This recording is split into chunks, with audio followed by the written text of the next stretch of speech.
పేరెత్తితేనే భయపడిపోయే ఒక ప్రదేశానికి కాశీలో మిమ్మల్ని తీసుకువెళ్తాను రండి. కాశీలో మణికర్ణికి అంత బాగా నచ్చింది కదూ. దేవతలతో స్నానం, పితృదేవతల ప్రీతి, విష్ణుకుండం, దత్తదర్శనం, ఫుల్లుగా పుణ్యం. మరి మనకు నచ్చని, అసలు స్వీకరించని శివయ్య అక్కడే ఉండే మరో చోటు చూపించనా? మరణం. అవును, చావు ఎలా ఉంటుందో, మన బ్రతుకుకు అర్థమేంటి అని ఎవరికి వారు అంతర్మథనం చేసుకోవాలి అనుకుంటే మణికర్ణిక స్నానం అయ్యిన వెంటనే లేదా కాశీ ట్రిప్ మొత్తంలో మీకోసం మీరు ఒక 10 నిమిషాలు కేటాయించుకొని శివ ఇంటికొచ్చేయండి.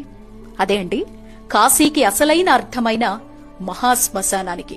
గుట్టలు గుట్టలుగా శవాలు, ఎప్పటికీ ఆరని చితిమంటలు, వికృత రూపాల్లో కాటికాపర్లు, అక్కడే జపతపాల్ని చేసుకునే సాధువులు, శరీరంలో ఏ అవయవం తనకి రోజు ఆహారంగా మారుతుందా అని వెతికే సునకాలు, మృతదేహంపై వేసిన దండలే ఆహారంగా బ్రతుకుతున్న గోవులు, చితిమంటల్నే చలిమంటలుగా భావించేవారు కొందరైతే చితి నిప్పునే వంటపొయ్యిగా బ్రతికేవారు ఇంకొందరు.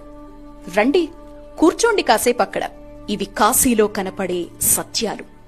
జీవితమంతా నేను, నాది అనే రెండింటి మధ్య చిక్కుకుపోయి జీవిత పరమార్థాన్ని, ఈ శరీరం లేకపోయినా ఏది శాశ్వతమో తెలిపే అసలైన చోటు ఈ మహాశ్మశానం. రాజు లేదు, పేద లేదు, ధనిక లేదు, బీద లేదు, ఇక్కడంతా ఒక్కటే.